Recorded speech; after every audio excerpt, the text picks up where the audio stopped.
कर्नाटक में इस साल विधानसभा चुनाव होने की तैयारी है और उसके साथ आज बड़ी खबर ये आ सकती है कि आज चुनाव आयोग कर्नाटक चुनाव की तारीखों की घोषणा कर सकता है।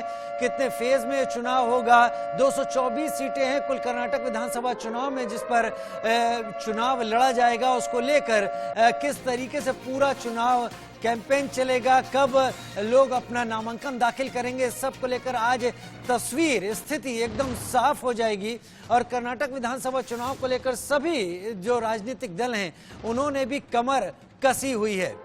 बड़ी खबर की बात कर लेते हैं। कर्नाटक विधानसभा चुनाव का आज ऐलान होने वाला है। चुनाव आयोग आज तारीखों का ऐलान करेगा 11:30 बजे, यानी अब से कुछ देर बाद इलेक्शन कमीशन की दिल्ली में प्रेस कॉन्फ्रेंस होने वाली है। कर्नाटक में 24 मई को विधानसभा का कार्यकाल खत्म होने वाला है। कर्नाटक विधानसभा चुनाव को 2024 के सेमीफाइनल के तौर पर भी देखा जा रहा है। 24 मई को कर्नाटक विधानसभा का कार्यकाल खत्म होगा। उससे पहले ये चुनाव संपन्न करा लेने की कोशिश में चुनाव आयोग, और 11:30 बजे प्रेस कॉन्फ्रेंस जो होगी अब से करीब 20 मिनट बाद जो शुरू होगी, उसमें चुनाव आयोग तारीखों का ऐलान करेगा। नामांकन कब तक दाखिल किए जा सकते हैं, कब तक वापस लिए जा सकते हैं, पूरे चुनाव शेड्यूल को चुनाव आयोग कर्नाटक विधानसभा के चुनाव को सामने रखेगा। 224 सीटें कर्नाटक विधानसभा में हैं। अरविंद मोहन जी हमारे साथ लाइव ज्यादा जानकारी के साथ इस मुद्दे पर बातचीत करने के साथ हमारे साथ जुड़ गए हैं। जल्दी हमारे साथ आलोक मेहता जी भी जुड़ेंगे। अरविंद मोहन जी हमारे साथ जुड़ गए तो उन्हीं से मैं शुरुआत कर लेता हूं। अरविंद जी, पिछला चुनाव अगर देखा जाए और इस चुनाव को देखा जाए, यानी 2018 को, बीजेपी हालांकि कर्नाटक में 2008 और 2018 में सरकार बना चुकी है, लेकिन बहुमत अब तक नहीं पा पाई है। सवाल ये कि 24 मई को कार्यकाल खत्म हो रहा है। पहले तो ये चुनाव आयोग क्या उम्मीद है आपको, कब तक की घोषणा कर सकता है?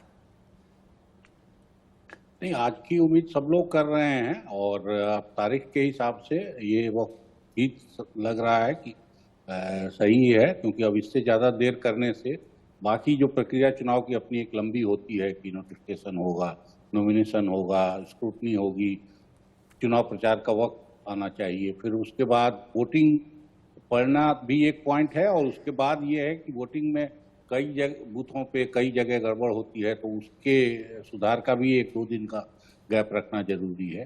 फिर नतीजों का वक्त, तो कुल मिला जुला के नतीजे आने के बाद ही नई सरकार का नए हाउस का गठन होगा।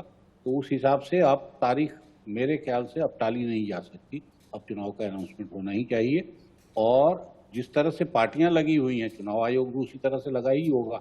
हर डिटेल चुनाव आयोग ने तैयारी कर ली हो। पार्टियां भी हम देख रहे हैं, पार्टियों की तैयारी हमको दिखाई देती है, चुनाव आयोग की तैयारी दिखाई नहीं देती। पार्टियों में प्रधानमंत्री से लेके विपक्ष सब सारे लोग ताल ठोक रहे हैं। चुनाव सर्वे की झूठी सही खबरें आने लगी हैं कि ओपिनियन पोल आ रहे हैं, किसको आगे बताया जा रहा है, किसको पीछे बताया जा रहा है। और उससे भी ज़्यादा पार्टियों के नेताओं की अपनी पोजीशनिंग शुरू हो गई है कि कौन कहाँ लड़ेगा, उसको इसकी इजाज़त मिलेगी, नहीं लड़। जैसे सिद्धरमैया के बारे में ये खबर थी कि वो चुनाव इलाका बदलेंगे जी, लेकिन शायद पार्टी ने कह दिया कि अभी इस तरह के अनाउंसमेंट करने की जरूरत नहीं है, जब टिकट बटेंगे तभी ये सब चीज़ें तय होंगी। तो ये सब अपनी पोजीशनिंग सब लोग कर रहे हैं, तो चुनाव के लिए ताल ठोकना शुरू ही होने वाला है। अरविंद जी करना चाहिए। अरविंद जी, अब कुछ देर में साफ हो जाएगा कि चुनाव की तारीखें क्या हैं, पूरे चुनाव का शेड्यूल क्या है, लेकिन मैं आपसे अपने दर्शकों के लिए इस बात को तो जान ही सकता हूं कि कर्नाटक चुनाव किन मुद्दों पर लड़े जाने की तैयारी हो रही है।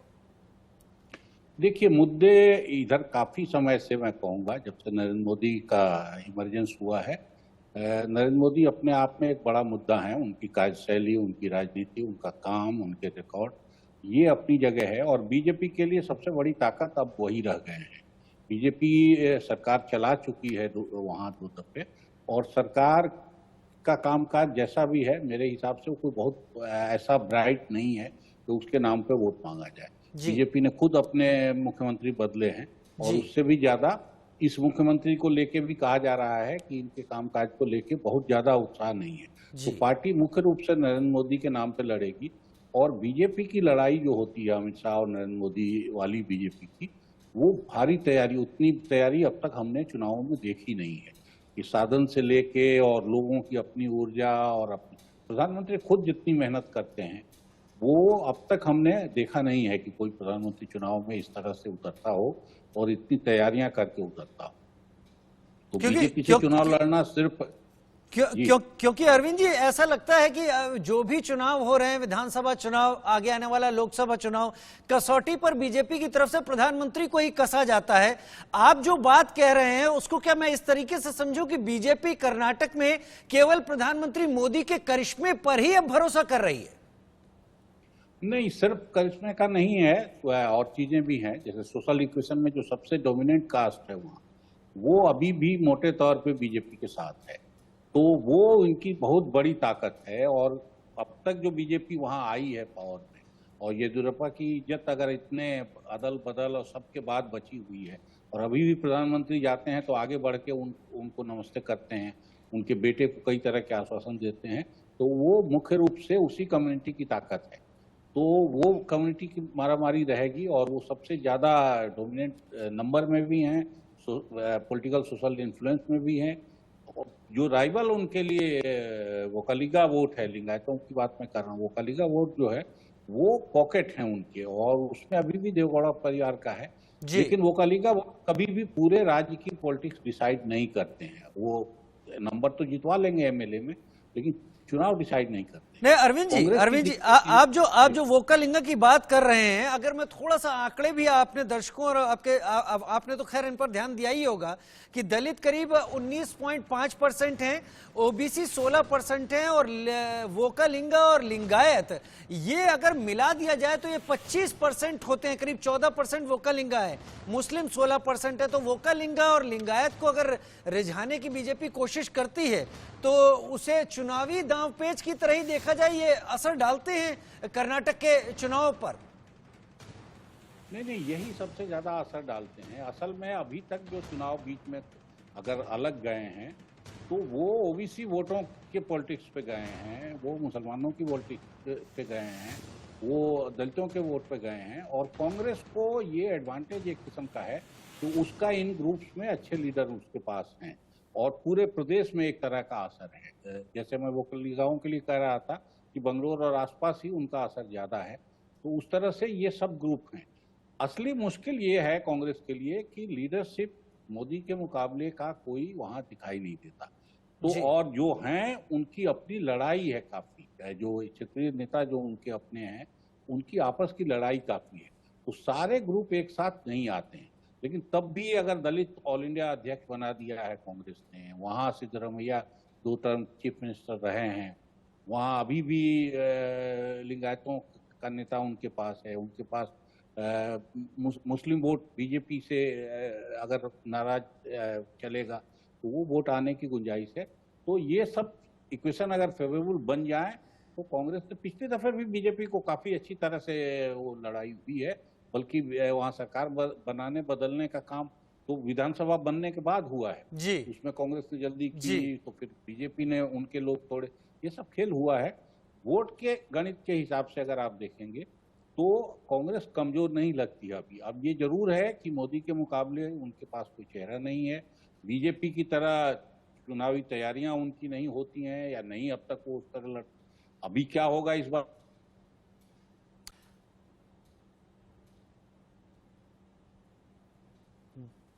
जी अरविंद जी हमारे साथ लगातार जुड़ने से संपर्क एक बार फिर साधने की कोशिश करेंगे कुछ ही देर में, यानी 15 मिनट के करीब का समय अब बचा होगा जब चुनाव आयोग अपनी उस प्रेस कॉन्फ्रेंस के जरिए सामने आएगा और ये बताएगा कि कर्नाटक विधानसभा चुनाव का शेड्यूल क्या है, किस तरीके से कर्नाटक में विधानसभा चुनाव की ये प्रक्रिया आगे चलेगी, कब नामांकन दाखिल होंगे, कब नाम वापस लिए जा सकेंगे, किस दिन वोटिंग होगी ये और किस दिन परिणाम आएंगे, ये सारी चीजें साफ होंगे। जावेद हमारे साथ इस वक्त जुड़े हुए हैं। जावेद, जो कर्नाटक विधानसभा चुनाव को लेकर सारी तैयारी जाहिर सी बात है इलेक्शन कमीशन कर चुका होगा और अब ज्यादा वक्त नहीं बचा है, जबकि इलेक्शन कमिश्नर सामने आकर इस पूरे शेड्यूल को सामने रखेंगे। जी देखिए, बिल्कुल सिर्फ 15 से 16 मिनट के बीच में ही जो चीफ इलेक्शन कमिश्नर है वो आएंगे और उसके बाद वो कर्नाटक में होने वाले विधानसभा चुनाव का जो तारीख है वो ऐलान करेंगे कि किस डेट को है, क्योंकि सारे लोग तमाम जो लोग हैं वो यहाँ पर आ चुके हैं और बेहद सबको इंतजार है पूरे देश को, क्योंकि कर्नाटक इलेक्शन आने वाले लोकसभा इलेक्शन से ठीक पहले और ऐसे कुछ और राज्यों में भी इलेक्शन है, लेकिन कर्नाटक इलेक्शन बीजेपी के लिए बेहद अहम माना जा रहा है, क्योंकि इस मौजूदा बीजेपी की सरकार और कहीं ना कहीं लोकसभा से पहले जो कर्नाटक इलेक्शन विधानसभा इलेक्शन है वो एक तरह से अगर चुनावी में तौर पर बात करें तो ये एक सेमीफाइनल है लोकसभा से पहले बीजेपी के लिए, और जिसमें इस वक्त मौजूदा बीजेपी की सरकार है। हालांकि सरकार बनने कर्नाटक विधानसभा में शुरुआत में कांग्रेस और जेडीएस की कंबाइंड एक सरकार बनी थी जो सिर्फ 14 दिन चल पाई थी, लेकिन उसके बाद जो कुछ विधायक है वहां से टूट गए थे। तो ऐसे में उसके बाद मौजूदा कांग्रेस बीजेपी की सरकार है वहां पर। और हम आपको बता दें कि अभी कुछ देर पहले ही यूथ कांग्रेस के जो अध्यक्ष है वीवी श्रीनिवास वो विज्ञान भवन के बाहर मीडिया से बात करते उन्होंने ये कहा कि पीएम मोदी और गृह मंत्री अमित शाह पे वार करते हुए उन्होंने अटैक करते हुए कहा कि चाहे वो 200 बार चले जाए कर्नाटक या 300 बार चले जाए, बीजेपी की सरकार इस बार कर्नाटक नहीं आनी, क्योंकि जनता इस बार कांग्रेस को है। और लगातार वो राहुल गांधी के सदस्यता को लेकर भी कर्नाटक इलेक्शन को जोड़कर वो यही कह रहे थे कि इस बार कांग्रेस की सरकार आनी है। लेकिन अगर हम आपको बता दें कि जो विधानसभा चुनाव को लेकर कुछ ही देर में तारीख का ऐलान होगा और महज 15 मिनट रह गया और 15 मिनट के बाद जो तारीखें हैं वो सबके सामने आएंगी, जिसका सबको इंतजार है। और कहीं ना कहीं कर्नाटक इलेक्शन इस बार कांग्रेस और बीजेपी के लिए बेहद अहम मानी जा रही है। कर्नाटक इलेक्शन इस बार बीजेपी कांग्रेस के लिए अहम है, लेकिन इंतजार अभी इलेक्शन कमीशन का है। जो इलेक्शन कमीशन अपनी प्रेस कॉन्फ्रेंस में साफ करेगी कि पूरे चुनाव का शेड्यूल क्या है। कर्नाटक की 224 विधानसभा सीटों के लिए जो पार्टियां अपना दमखम लगाने की तैयारी में हैं, वो कब किस तरीके से इस चुनाव प्रक्रिया का में आगे बढ़ेंगी। अरविंद मोहन जी मेरे साथ एक बार फिर इस वक्त जुड़ गए। अरविंद जी, हम और आप लगातार बात कर रहे थे कि सभी राजनीतिक दल इस मौके में, इस कर्नाटक विधानसभा चुनाव में अपनी उपस्थिति जोरदार तरीके से दर्ज कराने के सारे प्रयास कर रहे हैं। आपने कहा कि प्रधानमंत्री नरेंद्र मोदी के चेहरे की तुलना में कोई और चेहरा दूसरी तरफ नजर नहीं आता। मेरा सवाल आपसे यह है कि एक पूरा कार्यकाल करने के बाद क्या इस तरह की आपको आशंका नहीं लगती कि बीजेपी, भाजपा सत्ता विरोधी लहर का भी शिकार हो सकती है, जिसे हम एंटी इनकम्बेंसी भी कह सकते हैं? क्या जो वहां जनता है उसकी बीजेपी से सारी उम्मीदें पूरी हुई हैं? देखिए, एंटी इनकम्बेंसी हर सरकार को भुगतनी पड़ती है और कर्नाटक में और ज्यादा मसले हैं, क्योंकि करप्शन के मसले बहुत साफ पकड़े गए हैं। विधायक खुलेआम बोल रहे हैं कि 40% कॉन्ट्रैक्टर ठीक कमीशन मांगते हैं, ये कमीशन की सर, तो इस तरह की चीजें वहाँ काफी चल रही हैं। और बीजेपी की तकलीफ थोड़ी ये है कि उसका कंसंट्रेशन सोशल ग्रुपिंग्स के हिसाब से अभी तक लिंगायत और वोकलिगा पे ही रहा है। बाकी सोशल ग्रुप्स उससे नाराज या दूर रहने वाले, ओबीसी हों, अल्पसंख्यक हों, दलित हों, इनकी संख्या काफी है। और दलितों को खासतौर से बीजेपी से उम्मीद थी कि उनके नेता को भी चांस मिलेगा चीफ मिनिस्टर बनाने के लिए। बार बार उनका नाम उछला और मजबूत लीडर बीजेपी में भी दलित लीडर हैं, कोई ऐसा नहीं है उनके यहाँ नहीं, लेकिन उनको जो प्रतिष्ठा मिलनी चाहिए थी वो दलितों का मानना है कि उनको नहीं मिली।